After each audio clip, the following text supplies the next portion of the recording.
I'm not going to go into a whole lot of detail about the actual specific of South Cove, the restoration. My two, Julie Mitchell and Dave Carson, are going to explain the restoration that they've done with very similar projects.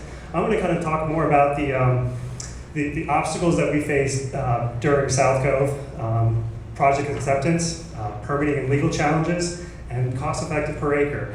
And how we achieved those, overcame those obstacles was through partnerships. The South Cove Restoration Project was originally a conceptual idea, part of the City of West Palm Beach's downtown waterfront redevelopment back in 2005. They always envisioned some type of boardwalk, restoration, natural area component that would help restore the lagoon. The city they saw some challenges that may delay their project, and they realized that they needed to focus on the restoration or focus on their waterfront redevelopment. So they came to the county, and that's where our first partnership was with the city to develop this restoration project.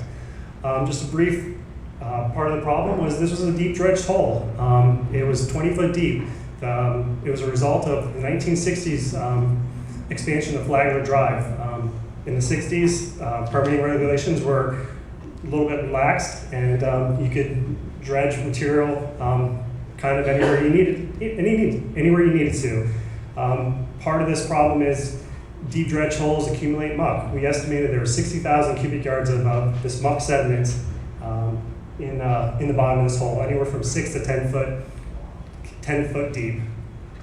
So the solution: bring lots of sand to fill this hole up to support marine life.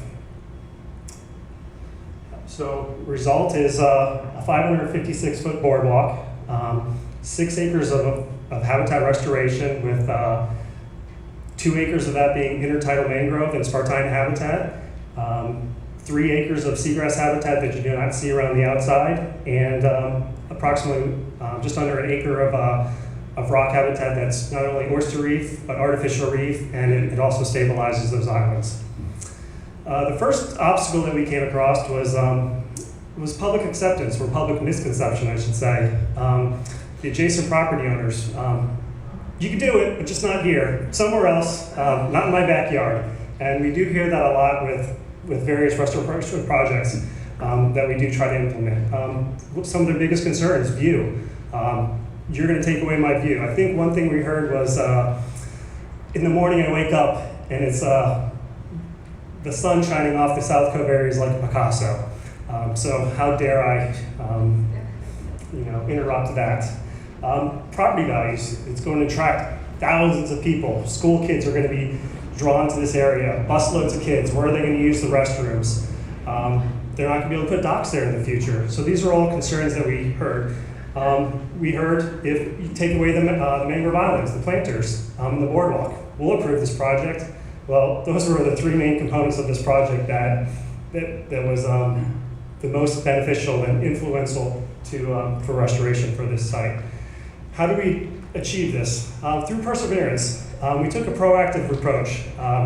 We provided the adjacent property owners tours of Snook Islands, a restoration site that was previously completed in 2005. We created fact sheets, FAQs, created artist renderings. This really went a long way to try to help demonstrate what these projects are going to look like in the future once they're done. Some of these worked, some of these didn't. So the next thing, we had multiple town meetings. We partnered with the city. We held community forums to try to, again, educate the community of why these projects are good, what they expect.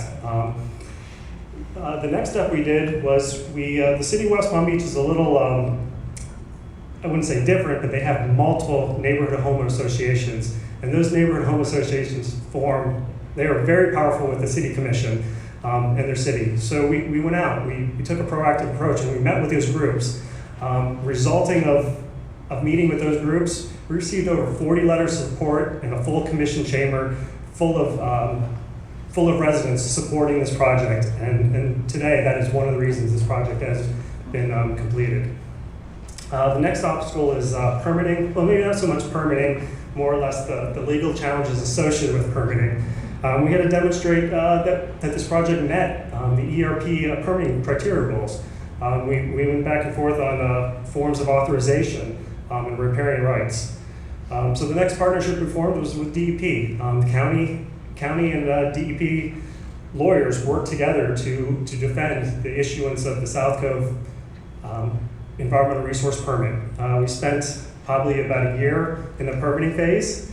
At the time, I was like, why are they being so difficult for us? But once we got to the legal hearing, I realized why the questions they were asking, and they were truly instrumental in overcoming the obstacles of the legal hearing. So what we had to demonstrate was that the project would not cause